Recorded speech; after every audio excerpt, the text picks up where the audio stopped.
2 mois s'étaient écoulés depuis que la vidéo de l'incendie du scooter avait secoué le web. La petite ville de province où vivait Léa n'était plus la même.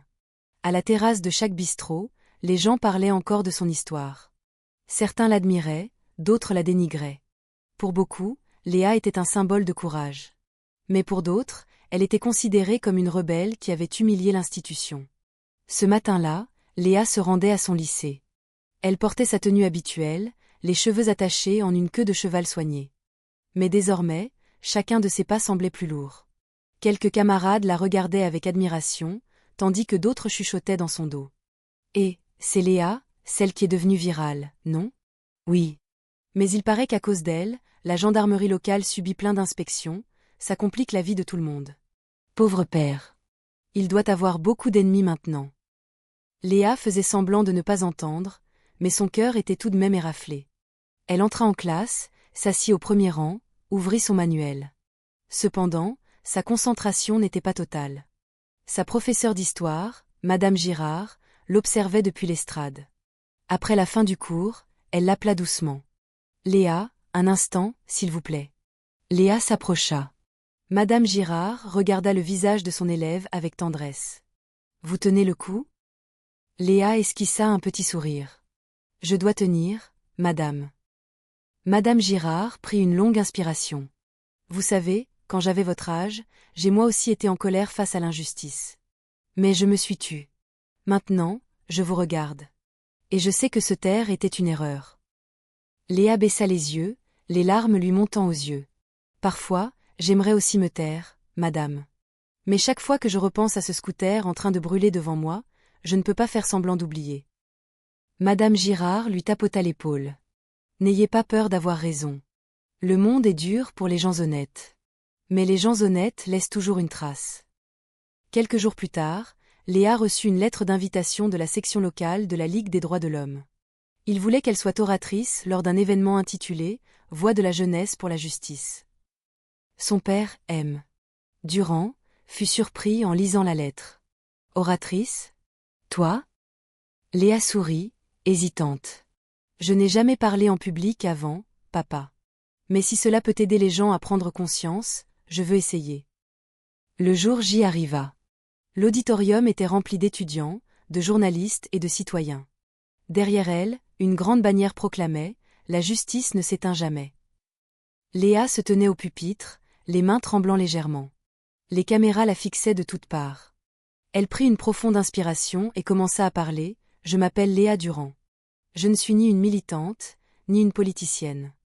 Juste une lycéenne ordinaire qui a un jour perdu son scooter parce qu'elle a refusé de donner un pot de vin à un gendarme. Ce jour-là, j'ai eu peur. Mais j'avais encore plus peur de me taire. Parce que se taire, c'est accepter que les petites gens n'ont pas de droit. Je veux que ce pays soit un endroit où l'on peut être honnête sans être puni, où l'on peut refuser la corruption sans tout perdre. Si le courage d'une adolescente peut changer ne serait-ce qu'un peu ce système défaillant, alors ce combat n'aura pas été vain. » Les applaudissements éclatèrent. Certains se levèrent, d'autres essuyèrent une larme. À partir de ce jour, le nom de Léa commença à être connu au niveau national. De nombreux médias écrivirent sur elle. Certaines institutions éducatives l'invitèrent même en tant que jeune symbole de la lutte anticorruption. Mais tous ne venaient pas avec des intentions pures. Un après-midi, un homme en chemise élégante vint chez eux. Il se présenta comme Antoine, producteur pour une grande chaîne de télévision privée à Paris.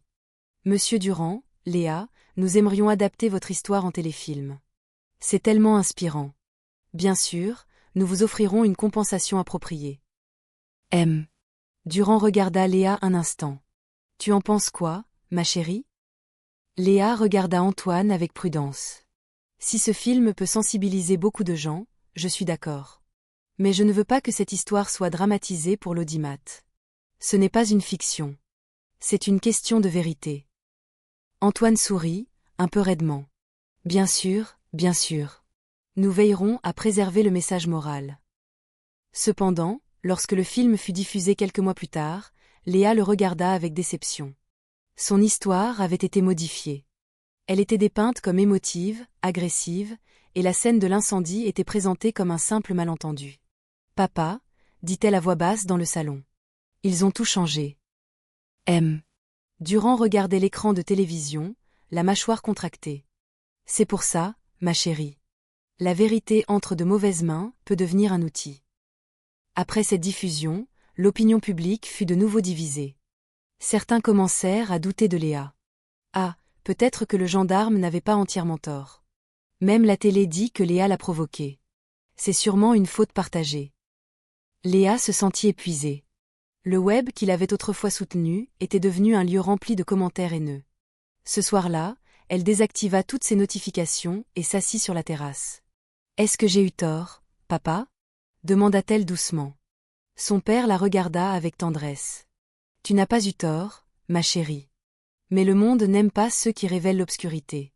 Parce que cette obscurité est confortable pour beaucoup. » Léa regarda les étoiles. « Alors, qu'ils me laissent être une petite bougie au milieu de tout ça. » Quelques semaines plus tard, le gendarme Martin passa en conseil de discipline. La nouvelle fut diffusée sur tous les médias. Il fut déclaré coupable et officiellement révoqué de la gendarmerie. Cependant, sa procédure pénale était toujours en cours au tribunal correctionnel. Lorsque le juge lut la décision, Martin baissa la tête. Il n'y avait plus de colère sur son visage cette fois, seulement de l'épuisement. À l'extérieur du tribunal, les journalistes se précipitèrent sur Léa pour une interview. « Léa, quelle est votre réaction après que l'auteur des faits a été reconnu coupable ?» Léa répondit calmement, « Je ne suis pas heureuse de voir quelqu'un être puni. Mais je suis soulagée que la loi se soit enfin rangée du côté de la vérité. » Un autre journaliste demanda, « Si vous en aviez l'occasion, seriez-vous prête à lui pardonner ?» Léa resta silencieuse un instant, puis dit, « J'ai pardonné dès le premier jour où mon scooter a été brûlé. Mais pardonner ne veut pas dire oublier. » Cette réponse devint une citation virale sur les réseaux sociaux. Beaucoup de gens l'écrivirent en statut, elle fut même imprimée sur des banderoles dans les universités. Pardonner ne veut pas dire oublier. Cependant, la vie de Léa ne redevint pas calme pour autant. Une fois l'affaire terminée, elle commença à se sentir isolée. Quelques amis prirent leur distance, de peur d'être entraînés dans ses problèmes. Un jour, à la cantine du lycée, 2 de ses anciennes amies s'assirent à une autre table. « Et, ne nous asseyons pas avec Léa, on va encore se faire remarquer par les journalistes. Laisse-la, elle est célèbre maintenant. Mais être célèbre, ce n'est pas toujours agréable, non ?» Léa entendit tout, mais elle choisit de se taire. Elle avait appris qu'être courageux face à l'injustice signifiait souvent aussi être courageux dans la solitude. Heureusement, il y avait toujours sa meilleure amie, Chloé, qui la soutenait. « Léa, tu sais, avant, je voulais être comme toi. Mais après avoir vu ton combat, j'ai réalisé que ce n'est pas facile d'être honnête. » Léa sourit. Si tout le monde en prenait conscience, le monde serait peut-être un peu meilleur. Quelques mois passèrent, Léa obtint son baccalauréat avec mention. De nombreuses universités lui offrirent des bourses, y compris de Paris et de Marseille. Cependant, elle choisit d'étudier le droit à l'université de Lyon. Lorsqu'un journaliste lui demanda la raison de son choix, elle répondit simplement « Je veux apprendre le droit, non pas pour devenir une notable, mais pour savoir comment protéger les petites gens comme moi autrefois. » Ces mots lui valurent à nouveau le respect de beaucoup. Quelques jeunes avocats la contactèrent même pour devenir bénévole dans leur programme d'aide juridique gratuite. À une occasion, Léa rencontra à nouveau le commandant Bernard, qui avait depuis été promu. Ils se virent lors d'un séminaire sur le droit pour les jeunes à Paris. Bernard lui serra la main avec fierté. « Vous savez, grâce à votre affaire, de nombreuses formations d'éthique ont été révisées pour les nouvelles recrues de la gendarmerie. Votre nom est cité dans les modules de formation. » Léa fut surprise. « Vraiment, commandant ?» Bernard sourit. « Oui. Parfois, le changement commence par une blessure.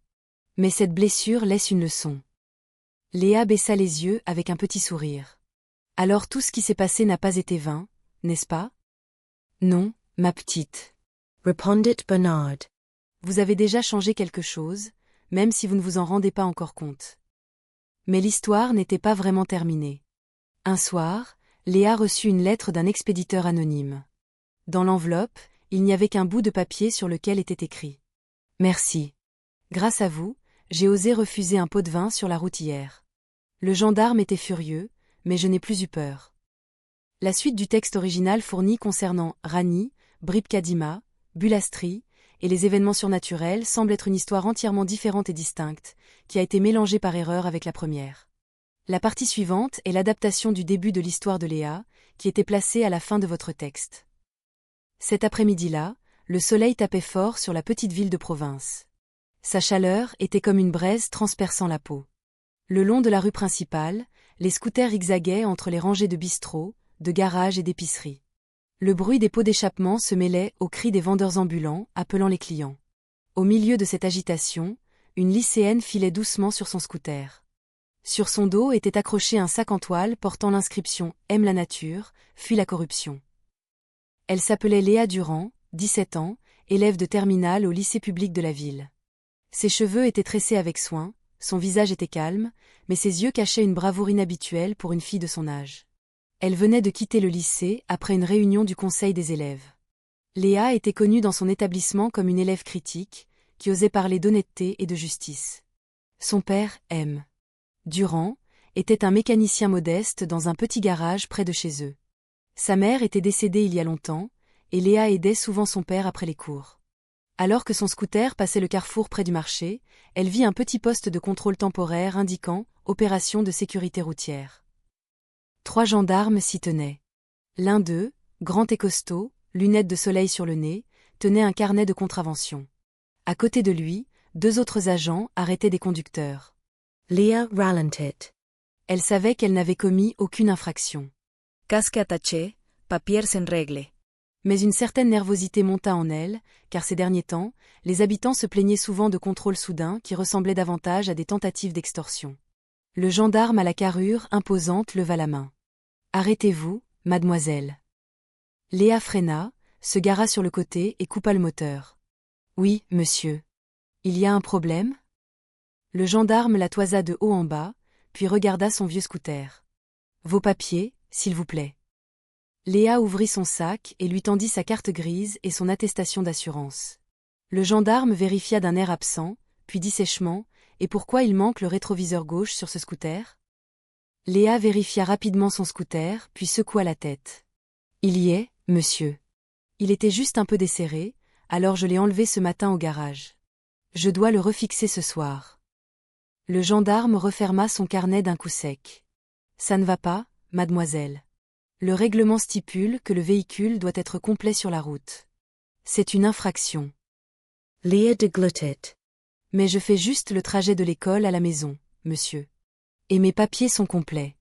Je peux aller chercher le rétroviseur au garage, c'est à 5 minutes. » Le gendarme la regarda fixement puis baissa la voix. « Écoutez, pour ne pas compliquer les choses.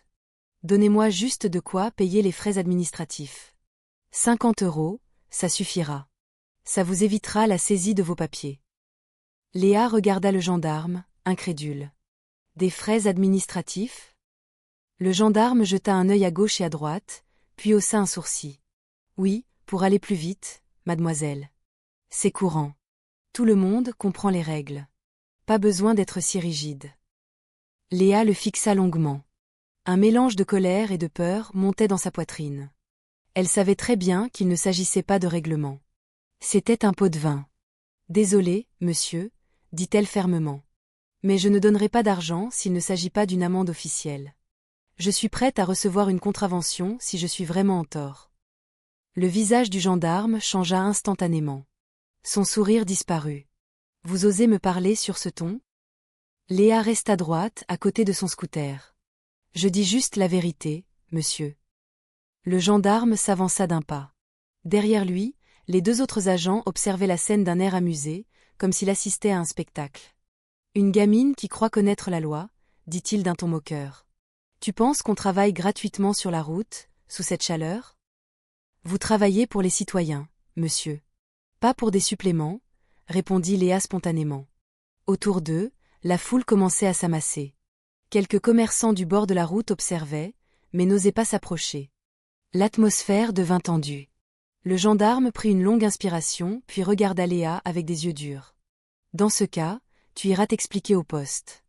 Mais comme tu fais la maligne, je garde tes papiers. » Il mit la carte grise et l'assurance de Léa dans la poche de son uniforme. Léa essaya de se contenir, mais ses mains tremblaient. « Monsieur, ce sont mes papiers. Vous n'avez pas le droit de les garder sans me donner un avis de contravention. » Le gendarme se tourna vers elle, le visage glacial. « Tu vas m'apprendre mon travail, c'est ça ? Léa sortit son téléphone portable, dirigeant la caméra vers le gendarme. J'enregistre, monsieur. Pour avoir une preuve. Je ne vous accuse de rien, mais je veux connaître la procédure. Ce simple geste fit basculer la situation.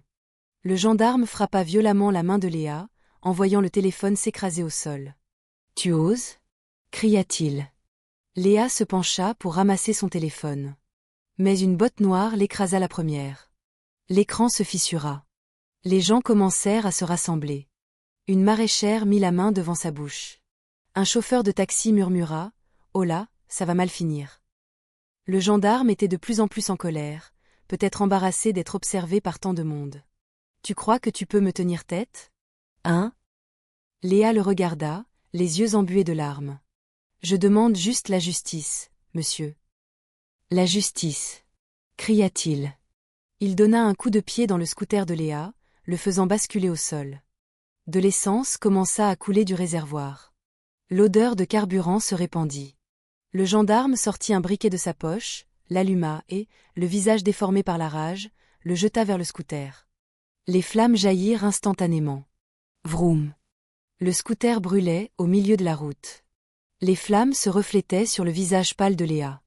Les gens hurlaient de panique, mais personne n'osait s'approcher. Léa resta juste là. Ses larmes coulaient en silence. Le scooter que son père avait acheté avec 2 ans d'économie n'était plus que cendre devant ses yeux. Le gendarme se tourna vers la foule. « Si quelqu'un s'en mêle, je l'embarque », dit-il d'une voix forte, avant d'entrer dans le poste de contrôle en se bombant le torse. Quelques minutes plus tard, le feu s'éteignit de lui-même. Il ne restait qu'une carcasse noire et calcinée. Léa s'agenouilla sur le sol, ses mains tremblantes serrant la clé du scooter, désormais fondue. Un vieil homme s'approcha lentement et lui murmura « Ma petite, tu dois porter plainte. Ne te tais pas. Mais fais attention, c'est un homme puissant. » Léa releva le visage. Ses yeux n'exprimaient plus seulement de la tristesse. Il y avait une flamme en eux. Une flamme différente de celle qui avait brûlé son scooter. Le soir, Léa arriva chez elle à pied. M. Durand, son père, réparait un moteur devant le garage. Son visage se tendit immédiatement en voyant sa fille arriver les yeux gonflés et sans son scooter. « Léa ? Où est ton scooter, ma chérie ?» Léa baissa la tête. « Papa. Il a été brûlé. »« Brûlé ? M. » Durand se leva d'un bond. « Qui a osé faire ça ? » ?»« Un gendarme, papa. » Le silence se fit dans la pièce.